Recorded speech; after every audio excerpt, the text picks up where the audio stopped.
Est-ce que vous êtes venus avec des attentes ce matin? Je crois que le Seigneur a quelque chose pour nous, pour chacun d'entre nous. Et c'est un privilège pour moi de pouvoir nous encourager ce matin. Je suis vraiment reconnaissant. Nos pasteurs Brandon et Camille ne sont pas là, mais j'aimerais les honorer pour la confiance qui m'a été témoignée. Et donc, j'ai hâte de partager, comme je disais, ce qui est sur mon cœur. Donc, je vais vous proposer qu'on prie et qu'on puisse directement rentrer dans la parole de Dieu. Donc Seigneur, merci pour cette opportunité que tu nous donnes de nous réunir dans ta maison et d'entendre de toi. Merci Saint-Esprit parce que tu plantes aujourd'hui une graine dans les cœurs, une graine que tu arroses et que tu fais grandir. Merci Saint-Esprit parce que tu sais tout ce que nous portons et tu sais quels sont nos besoins. Et aujourd'hui, conformément à ce qui avait été prévu d'avance, nous nous sommes retrouvés ici pour que tu nous fasses du bien et que tu parles directement à nos cœurs et que tu viennes nous convaincre parce que c'est toi qui convaincs les cœurs. Saint-Esprit, utilise-moi dans le nom précieux de Jésus-Christ. Amen.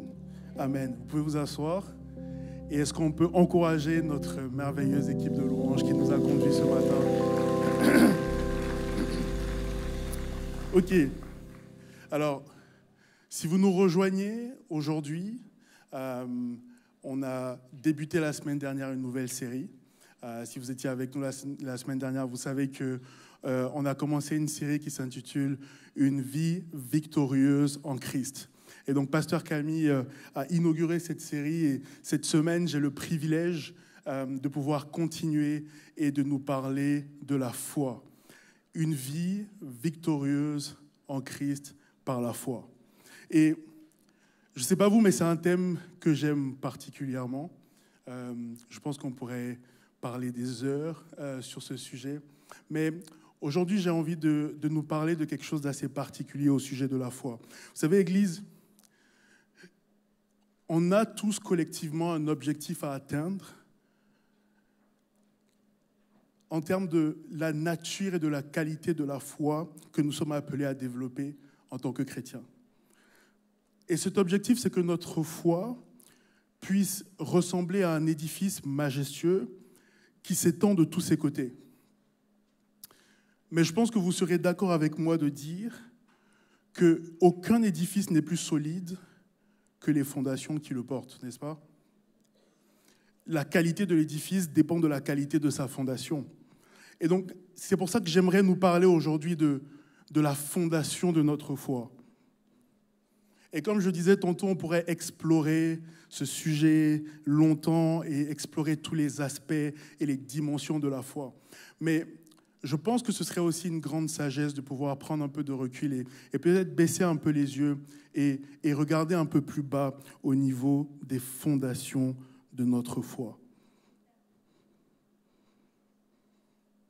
Je pense que ce serait une grande sagesse peut-être de commencer par là avant de courir peut-être des fois omnibulé par les dimensions de la foi. Je pense même que ce serait une sagesse de commencer par là pour mieux apprécier les dimensions de la foi. Et donc aujourd'hui, j'aimerais nous emmener à considérer comment nous pouvons vivre une vie victorieuse par la foi qui se construit sur les bonnes fondations. Et j'aimerais qu'on parle de l'enjeu de bâtir sa foi sur ces fondations-là. J'aimerais qu'on parle des obstacles qui peuvent se dresser contre nous sur ce chemin. Et j'aimerais qu'on parle aussi des moyens que la parole de Dieu nous donne pour pouvoir contrecarrer ces obstacles et atteindre l'objectif qui nous a été fixé. Est-ce que ça vous va ce matin? Yes? Peut-être qu'on peut commencer en faisant, vous et moi, tous ensemble, un constat. Et ce constat, c'est que notre foi aujourd'hui dans le monde dans lequel nous vivons fait l'objet de convoitises. Je pense qu'en tant que chrétiens, nous serons tous d'accord pour dire que dans la société dans laquelle nous vivons, une large majorité d'opinions, de convictions et de mentalités se bousculent au portail de notre foi, n'est-ce pas? Et vous savez, Église, dans la bataille de la foi, la défaite du chrétien ne survient pas seulement lorsqu'il abandonne sa foi. Elle ne survient pas seulement lorsque sa foi fait naufrage, mais à partir du moment où notre foi est ne serait-ce que diluée avec un petit peu d'autre chose, le croyant a déjà perdu une bataille. Jésus disait en Galates 5 au verset 9, « Un peu de levain fait lever toute la pâte. » Et donc c'est pour cette raison que la Bible nous enseigne que la foi, lorsqu'elle se reçoit, elle se conserve, elle se protège comme une pierre précieuse, et que à partir du moment où nous recevons la foi, il y a une autre mission qui commence et qui consiste à installer autour de la foi que nous avons reçue un périmètre de sécurité afin de la défendre et de veiller sur elle jusqu'à la ligne d'arrivée. Jude 1, verset 3. « Mes chers amis, j'avais le vif désir de vous écrire au sujet du salut qui nous est commun. J'ai vu la nécessité de le faire maintenant, afin de vous recommander de lutter pour la foi qui a été transmise, une fois pour toutes, à ceux qui appartiennent à Dieu. » Lutter pour la foi qui a été transmise, une fois pour toutes, à ceux qui appartiennent à Dieu. Vous savez, l'objectif de l'auteur à travers ces mots, c'était initialement de mettre en garde les croyants contre de fausses doctrines qui commençaient à se répandre dans l'Église et qui faisaient beaucoup de dégâts. Et donc, il pointait du doigt des enseignants malveillants qui tordaient l'Évangile, et en particulier le principe de la grâce, pour justifier de toutes sortes d'immoralités qui ne plaisaient pas au Seigneur. Et dans ces premiers mots, il va prendre finalement une position assez intéressante. Il nous dit que face à ces pressions que notre foi qui est convoitée subit,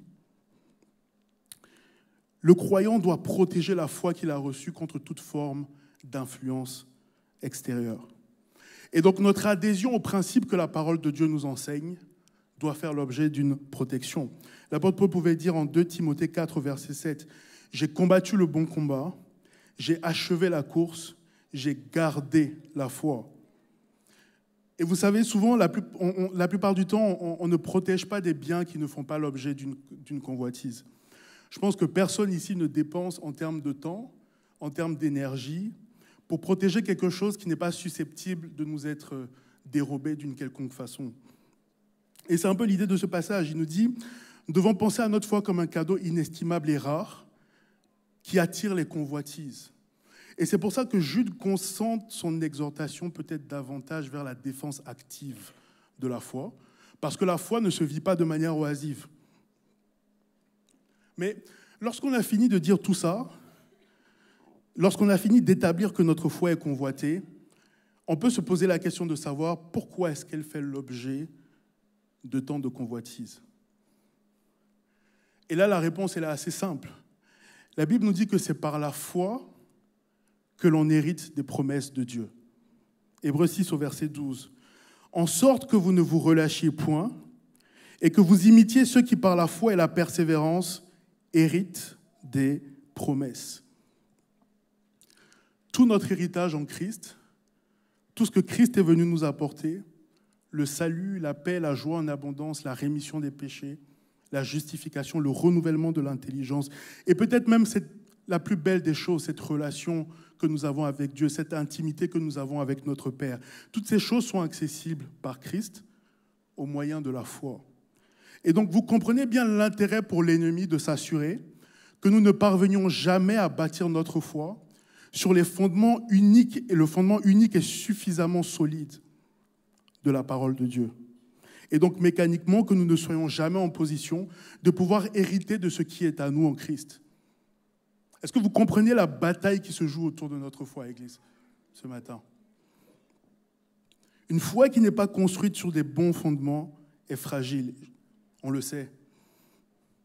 Et il est très facile de bâtir tout un édifice en se fondant sur ce que Dieu n'a pas dit. Un peu de l'évangile, un peu du monde, un peu de système de pensée, de faux raisonnements qui nous emmènent à avoir une foi vaine et qui nous maintiennent des fois dans la défaite et dans l'échec. Il est très facile de développer une grande foi dans des choses qui sont fausses, lorsque nos fondations ne sont pas bonnes. Et nous l'avons dit tout à l'heure, c'est par la foi que nous héritons des promesses de Dieu. Mais pour que nous puissions comprendre encore mieux pourquoi notre foi fait l'objet de tant d'attaques et est sujet à tant de convoitises, j'aimerais nous proposer de regarder ensemble le chapitre 11 de l'Épître aux Hébreux. Je pense que lorsqu'on parle de la foi, s'il y a bien un passage qui monte à l'esprit de tout le monde, c'est bien celui-ci. C'est peut-être le passage par excellence sur la foi avec toute la liste des héros de la foi que l'on trouve. Et j'aimerais qu'on puisse se focaliser un peu sur ce passage quelques instants. Et pour commencer, peut-être apporter des petits éléments de contexte à l'épître. Et pour qu'on puisse mieux cerner ce qu'on s'apprête à décortiquer ensemble. Et donc, au moment où l'épître aux Hébreux est rédigée, les destinataires font face à deux types de difficultés. La première difficulté, c'est la persécution. Les destinataires font face à des oppositions concernant leur foi à cause de l'Évangile. Et donc, ils subissent des pressions pour abandonner leur foi. La deuxième problématique majeure auquel ils font face, c'est l'effectivité du salut.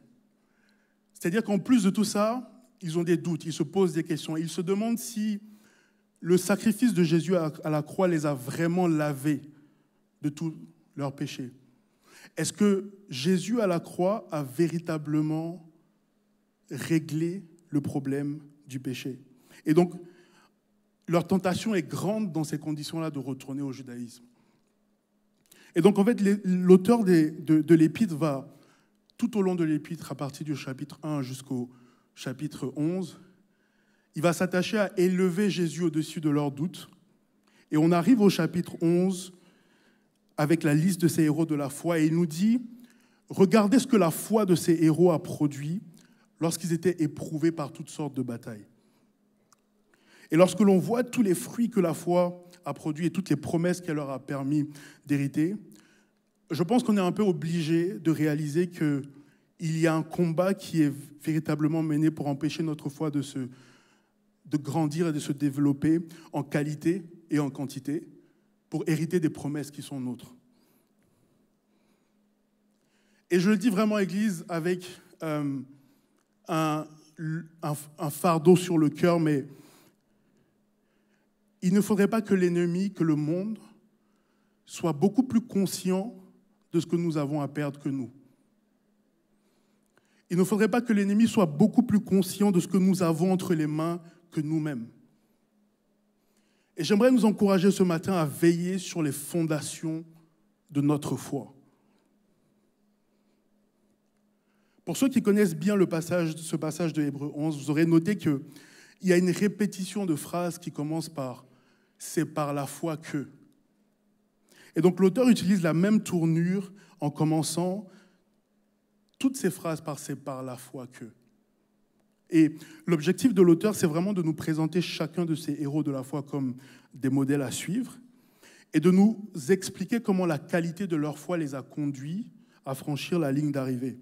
Et donc, en regardant tout ce que leur foi a produit ce matin, j'espère qu'on sera encouragé à prendre soin et à protéger la nôtre.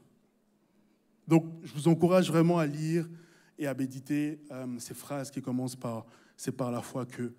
Malheureusement, on n'aura pas le temps de toutes les décortiquer, de les prendre une par une, mais j'aimerais commenter quelques-unes d'entre elles. Et notamment, la première phrase que l'on trouve au verset 4, et par laquelle l'auteur nous présente le premier groupe de personnes, Abel, Enoch et Noé. Et je trouve ça tellement beau de voir comment l'auteur parle d'eux, tout en soulignant la manière dont leur foi les a rapprochés de Dieu. Il nous explique comment leur foi a nourri un degré d'intimité tellement profond avec Dieu que l'un d'entre eux a offert par la foi un sacrifice qui a tellement plu à Dieu que la Bible nous dit que jusqu'à aujourd'hui, sa foi parle encore bien qu'il soit mort.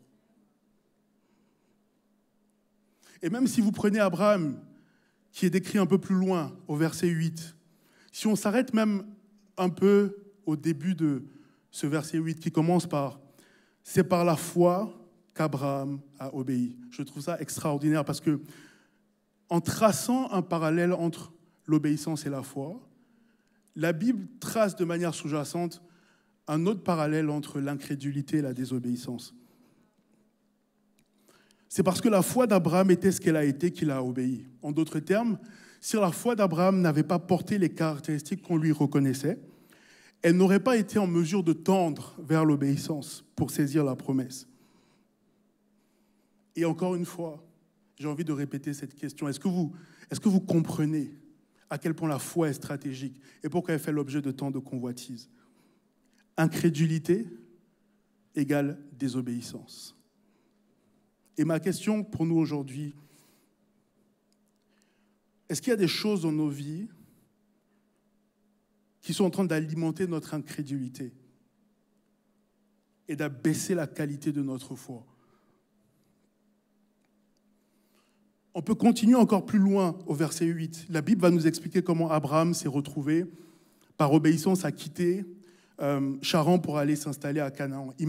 Imaginez-vous un peu, Dieu qui vous dit, tu vois toute cette région, elle t'appartient, je te le donne. Et vous qui lui répondez, mais Seigneur, comment tu peux dire que cette région m'appartient alors que je n'ai même pas 1 mètre carré sur cette terre, cette étendue de terre que tu me montres? Que je suis complètement étranger dans cet endroit, que les gens ont déjà construit des édifices de partout et se sont installés déjà sur ces terres. Comment tu peux regarder toutes ces choses et me dire que tu me le donnes? Comment je peux être étranger dans un pays qui m'appartient? Et imaginez Dieu qui vous répond, tu ferais un mauvais calcul si tu te basais sur tous ces paramètres pour juger de ce qui t'appartient ou de ce qui ne t'appartient pas. Parce que moi, l'Éternel qui possède toutes choses, je dis que cette terre t'appartient. Et c'est en ça qu'Abraham a cru. C'est ça la foi d'Abraham. Le verset 11 nous donne encore beaucoup plus de visu sur cette foi éclatante qu'Abraham a manifestée et qui l'a aidé à saisir toutes ces promesses qui étaient pour lui. Elle nous raconte comment Abraham a reçu la promesse qu'il serait le père d'une multitude. Et la Bible dit qu'après avoir reçu cette promesse, il a regardé son corps qui était déjà presque mort, qu'il a regardé le corps de sa femme qui n'était plus en capacité d'avoir d'enfant, et qu'il a choisi de croire que ce que Dieu avait dit, il était capable de le faire. Et vous avez dit, c'est ça la foi. La foi ne fait pas de pensée positive. Elle ne se bande pas les yeux en déclarant « cette montagne n'existe pas au nom de Jésus » ou « cette montagne est une illusion ». Vous savez, la foi regarde la montagne dans les yeux, elle la considère dans toute sa grandeur, elle constate que la montagne s'élève plus loin et que l'obstacle s'élève encore plus haut qu'un tsunami. Elle considère bien toutes ces choses et elle répond « J'ai bien constaté à quel point tu t'élèves, mais mon Dieu est plus grand. » Ça, c'est la foi d'Abraham. La foi n'ignore pas les obstacles, elle ne craint pas les obstacles. Et je pourrais multiplier les exemples comme la prière de cet homme dont le fils était muet et tourmenté, qu'on trouve dans l'évangile de Marc, et qui nous apprend, qui nous enseigne une chose extraordinaire. Je ne sais pas si ça vous arrive, mais vous savez, des fois, quand on manque de foi, on vient dire à Dieu, souvent le défiant, « Agis comme ça, je verrai, et comme je verrai, je croirai. » Et je ne veux pas trop m'avancer, mais je pense que ce n'est peut-être pas la bonne prière à faire quand nous manquons de foi. Et la bonne prière dans ces moments-là a été faite par ce père qui est venu solliciter Jésus. Il ne lui a pas dit « Fais, et je verrai, et j'aurai la foi. » Il lui a dit « Viens au secours de ma foi, comme ça je croirai. Et comme je crois, je verrai. » Est-ce que vous voyez comment il a inversé le raisonnement?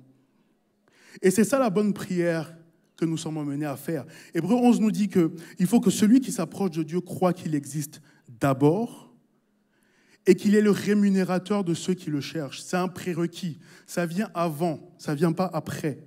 Et il faut que ceux qui s'approchent croient d'abord qu'il existe et qu'il rémunère avant de recevoir. Et j'ai envie de reformuler ça autrement. Vous avez peut-être déjà entendu, mais la Bible nous dit simplement, si tu crois, tu verras. Il y a un ordre divin. Il y a des choses qui passent avant, il y a des choses qui passent après. Mais la foi d'Abraham était remplie de la connaissance de ce principe-là. Hébreux 11 versets 32 à 35. Et que dirais-je encore?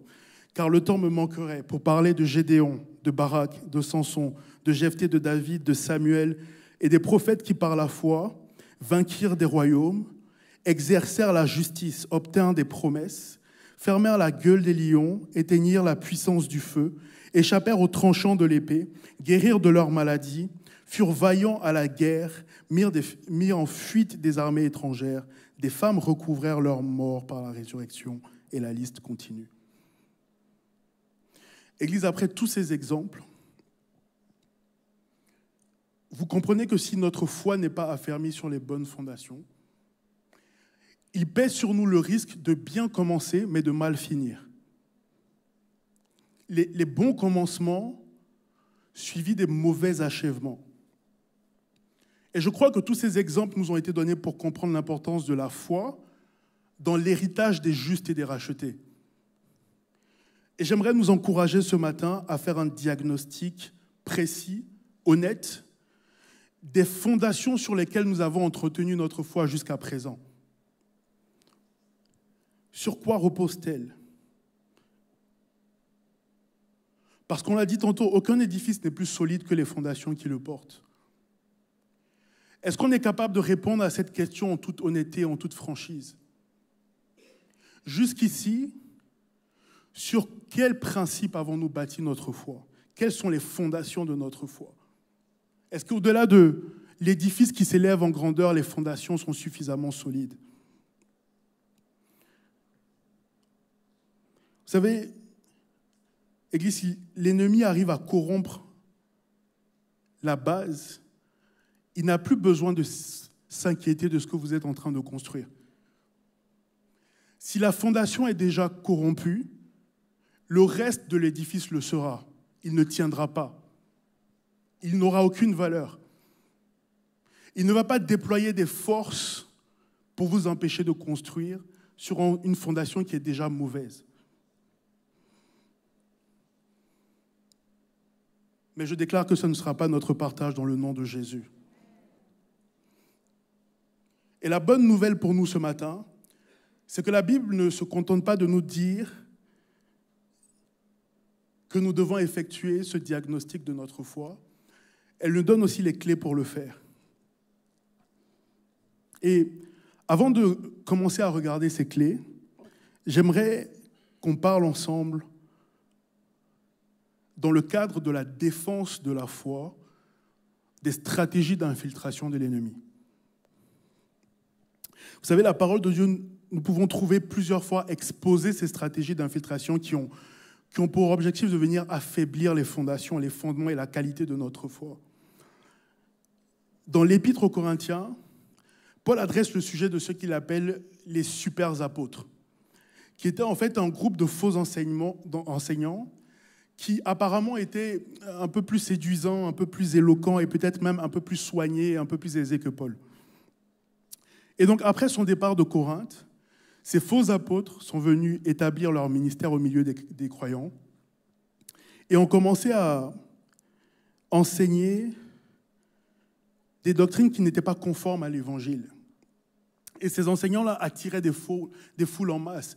Et donc Paul leur écrit ceci pour les mettre en garde. 2 Corinthiens 11 au verset 3. Il dit « Toutefois, de même que le serpent séduisit Ève par sa ruse, je crains que vos pensées ne se corrompent et ne se détournent de la simplicité à l'égard de Christ. » C'est intéressant parce qu'il leur explique que le même procédé qui était à l'œuvre dans le jardin est aussi à l'œuvre à Corinthe. Il dit qu'il y a un mécanisme qui est en place et qui a pour objectif de vous faire accepter des idées qui sont différentes de la vérité que vous avez reçue. Il dit qu'on est en train de vous détourner subtilement de la vérité. Mais ce n'est pas tout. Écoutez ce qu'il ajoute, 2 Corinthiens 11 au verset 4. « Car si quelqu'un vient vous prêcher un autre Jésus que celui que nous vous avons prêché, ou si vous recevez un autre esprit que celui que vous avez reçu, ou un autre évangile que celui que vous avez embrassé, vous le supportez fort bien. » J'aimerais relire ce verset dans la version Parole vivante qui, je trouve, est encore plus éloquente. Elle dit « Il suffit que le premier venu vous parle d'un Jésus qui ne ressemble guère à celui que nous vous avons prêché, ou d'un esprit différent de celui que vous avez déjà reçu, qu'il annonce un autre évangile que celui que vous avez accepté, pour que vous lui fassiez un bon accueil. Votre tolérance à cet égard est parfaite.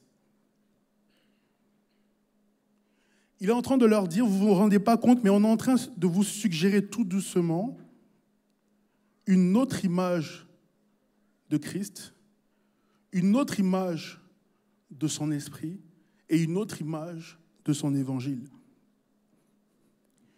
On est en train de vous préparer subtilement, progressivement, à accepter, à supporter ces fausses doctrines et à les intégrer dans votre système de croyance.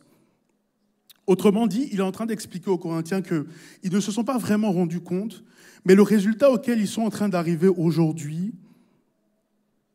était en place depuis bien longtemps et qu'ils n'avaient rien vu venir. Et Église, c'est comme ça que les héros tombent, progressivement. C'est comme ça que les héros commencent par la foi et terminent, par exemple, par les œuvres. Et remarquez bien ici que la stratégie n'était même pas de leur proposer aux Corinthiens un nouveau système de croyance. C'était même pas de remplacer leur foi. C'était simplement de glisser dans leur foi des éléments trompeurs, des altérations subtiles qui viendraient se greffer sur la foi qu'ils avaient déjà. Donc le but n'était pas de remplacer leur foi, c'était de la mélanger avec quelque chose d'autre, d'en faire un mélange. Et je pense que ces stratégies sont à l'œuvre encore aujourd'hui et qu'elles nous parlent aussi. Et c'est pour ça qu'une des clés dans la bataille pour défendre notre foi, Église, c'est la croissance. La croissance. Vous savez, il y a des moments où, pour survivre, on est obligé de grandir et de se développer, sinon on régresse et on se perd mécaniquement. Vous savez, c'est un peu comme en forêt où les jeunes arbres qui manquent de lumière sont souvent étouffés par des arbres qui sont un peu plus grands. Et donc, ils n'ont pas d'autre choix que de grandir pour essayer de se lever au moins à la hauteur de ceux qui sont plus hauts pour capter un peu de lumière du soleil pour se développer. Tout ça pour dire que quand il s'agit de protéger notre foi, Église, l'immobilisme conduit peut-être déjà au déclin. Si notre foi ne grandit pas, elle est menacée. Et vous savez, c'est un principe que la parole de Dieu peut souvent articuler en utilisant la métaphore du chaud, du froid et du tiède. Soyez chaud ou soyez froid, mais au milieu, vous êtes déjà perdant. Et mon encouragement pour nous ce matin, c'est, Église, ne restons pas immobiles face à ces attaques et ces convoitises. Si nous sommes immobiles, nous ne sommes pas protégés. La croissance est une protection. C'est soit nous grandissons et nous nous renforçons, ou nous restons immobiles et nous sommes vulnérables. Si nous ne faisons pas grandir notre foi, nous sommes à la merci des petites incursions. Vous savez, par exemple, des fois, quand il s'agit de croire quelque chose, ou de ne pas croire, ou quand il s'agit de ce sur quoi on fonde notre foi, on tombe souvent dans le piège, un des pièges, de se dire que si quelque chose n'est pas écrit noir sur blanc dans la Bible, donc la Bible n'en parle pas et j'ai la liberté de faire ce que je veux. Et ça, c'est un exemple d'une mauvaise fondation sur laquelle on bâtit notre foi progressivement et qu'on tombe dans un piège. Parce que l'Évangile nous a été donné pour nous apprendre à penser comme Christ. Et c'est la troisième clé après la croissance. Vous savez, quand on regarde les voyages missionnaires de l'apôtre Paul, on voit bien qu'il n'est pas en train de se balader de ville en ville avec une liste de choses à ne pas faire et une liste de choses qu'il faut faire. Au contraire, dans chaque communauté où il passe, il s'évertue à enseigner aux croyants la pensée de Christ pour pouvoir arbitrer et pouvoir juger sur la base de la parole de Dieu ce qui plaît à Dieu et ce qui ne lui plaît pas. Okay, c'est le moment où je demande mon petit tableau. Je vous ai ramené un petit cadeau aujourd'hui. Merci. Alors, pour la petite histoire, dans ce petit tableau, il y a un visuel que notre Église avait d'une campagne que notre Église avait lancée l'année dernière. Et un jour, à la fin de notre service, alors qu'on faisait un peu de tri, un peu de rangement, ce visuel a ressurgi, il a attiré mon attention, évidemment parce qu'il est très joli, mais aussi à cause des mots que j'ai commencé à lire. Et au moment où je les lisais, j'ai senti des remous dans mon cœur et j'ai senti le Saint-Esprit, une conviction forte du Saint-Esprit. Donc, ce que j'ai fait, c'est que je suis immédiatement sorti, je suis allé acheter un cadre et j'ai encadré. Alors, je sais que j'aurais pu faire un effort sur le design, mais je crois que le plus important, ce sont les mots. Vous pouvez le voir, ça ressemble à ça. Et j'ai envie de vous lire ces mots. Éphésiens 4, versets 22 à 24. On vous a enseigné à vous débarrasser du vieil homme qui correspond à votre ancienne manière de vivre et qui se détruit sous l'effet de ses désirs trompeurs. À vous laisser renouveler par l'esprit dans votre intelligence et à vous revêtir de l'homme nouveau, créé selon Dieu dans la justice et dans la sainteté que produit la vérité. Ok, je ne savais pas si ça allait tenir. Super. Et, Église, ce passage traduit le processus par lequel la pensée de Christ s'installe en nous et qui correspond à une nouvelle manière de voir et une nouvelle manière de penser. J'aimerais nous encourager, Église, à ne pas construire notre foi sur des façons de penser étrangères au royaume de Dieu. C'est une perte de temps. Surtout dans un monde où il y a une bataille aussi féroce pour notre foi. Vous savez, Église, nous sommes une alternative. En tant qu'Église, nous ne sommes une alternative que si nous sommes différentes de ce monde. Si notre foi repose sur les mêmes fondations, qu'est-ce que nous avons à offrir?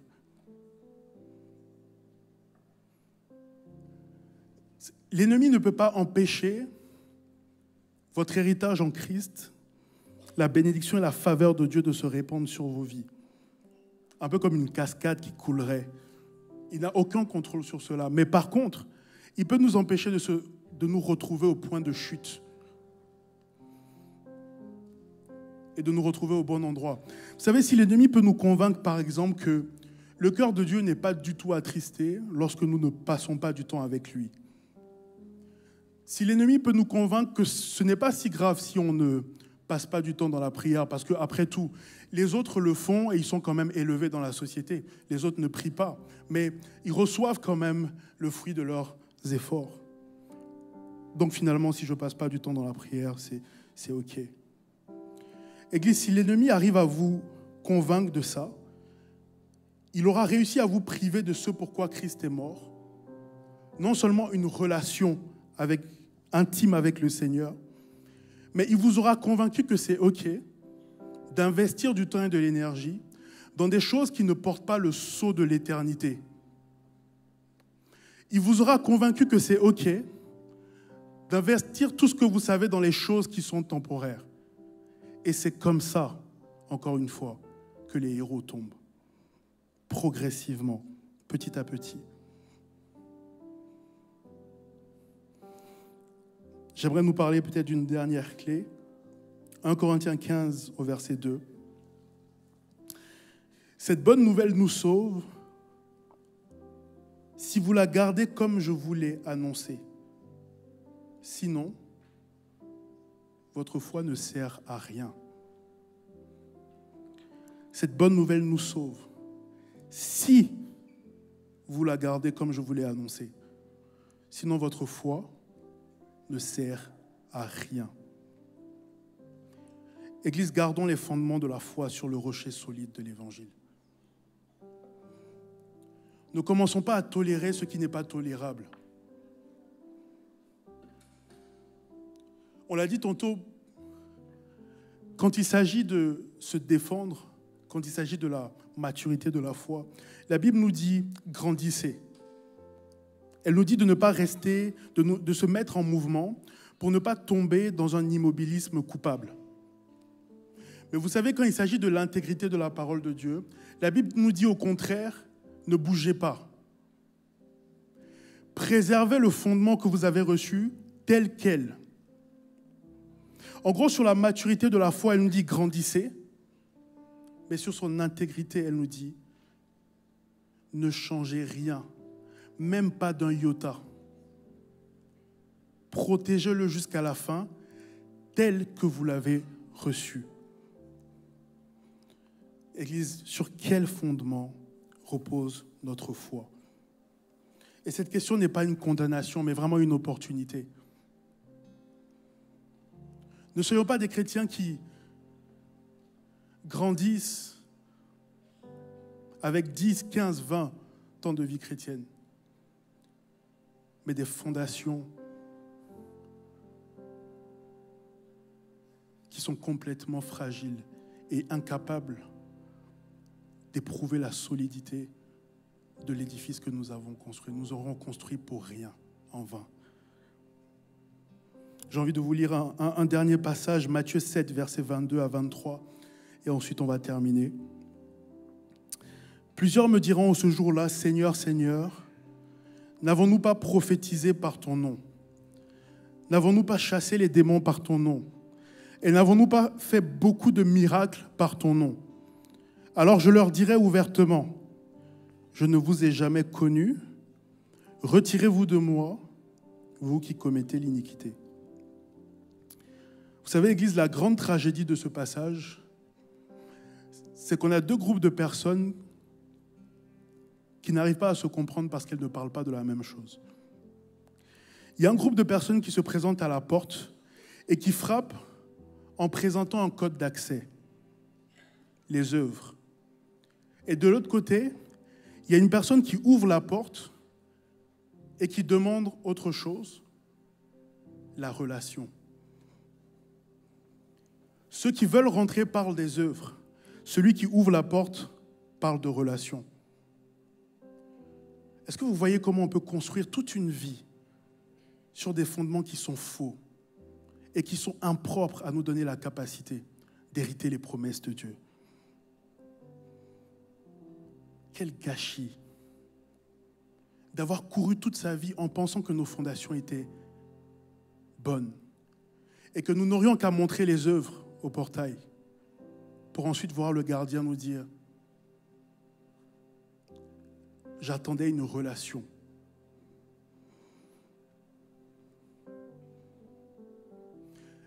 Église, construisons notre foi sur les bons fondements. Protégeons la foi que nous avons reçue jusqu'à la fin.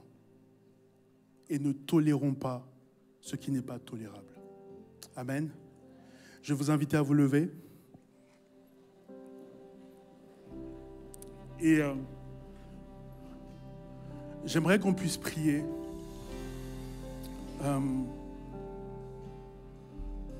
J'aimerais qu'on puisse prier d'abord pour un premier groupe de personnes.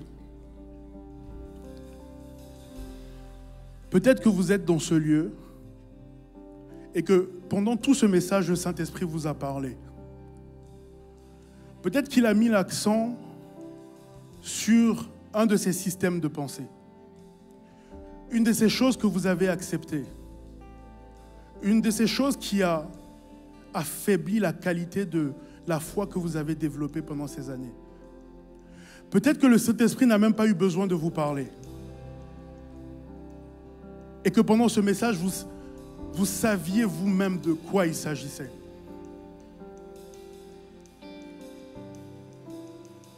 Si vous avez à cœur aujourd'hui de dire « ça suffit », je dépose tout ça à la croix. Je rejette toute mauvaise fondation sur laquelle j'ai bâti ma foi jusqu'à maintenant. Je veux tout abandonner.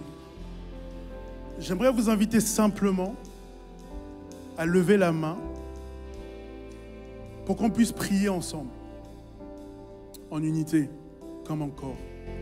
Merci pour les mains qui se lèvent, je les vois. Prions ensemble, Église.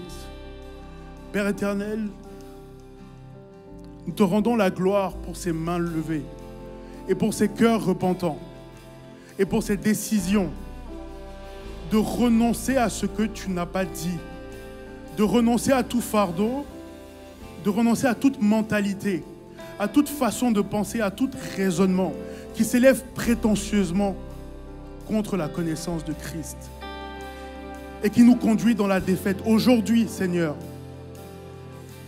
tous ces fardeaux sont déposés et ta main se referme sur ces fardeaux. Nous déclarons que, Saint-Esprit, maintenant, tu rafraîchis ces vies, tu les restaures, tu restaures leur conscience et tu déposes dans chacun des cœurs qui a levé la main la conviction de la vérité qui leur permettra de construire leur vie sur le rocher inamovible de l'Évangile.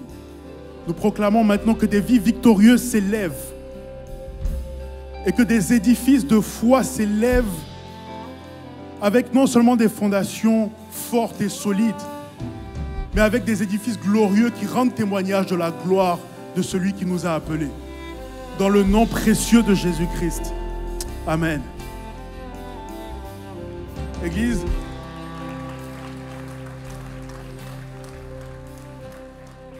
nous arrivons à un moment tout aussi particulier de notre service. Et on aimerait laisser une autre opportunité. Vous savez, on a écouté un message qui parle de la foi qui se base sur l'Évangile. Et cet Évangile, c'est une bonne nouvelle. Ce n'est rien d'autre qu'une bonne nouvelle. Et voici cette bonne nouvelle. Alors que nous étions morts par nos offenses et par nos façons de vivre, à cause de tout l'amour dont Dieu nous a aimés, il a donné comme rançon à notre place son Fils Jésus, qui a porté le poids du châtiment qui devait tomber sur vous et moi. Il a cloué tout seul à la croix. Il a fait mourir tout seul. Mais il nous a ressuscités avec lui. Et la Bible dit que ensuite, il nous a installés dans les lieux célestes avec lui, afin que le témoignage soit donné pour les siècles à venir, de génération en génération, de l'infinie grâce que notre Dieu nous a témoignée. Nous sommes sauvés par la foi au moyen de la grâce. Et cette grâce, elle est gratuite. Elle est accessible maintenant pour chacun d'entre nous. Cette grâce est un père qui a vécu trop loin de ses enfants et qui espère qu'aujourd'hui, ses enfants répondront à l'appel qu'il lance. Reviens à la maison. Alors, si c'est toi ce matin, peut-être que tu n'as jamais entendu parler de Jésus et qu'aujourd'hui, c'est la première fois que tu entends ce nom.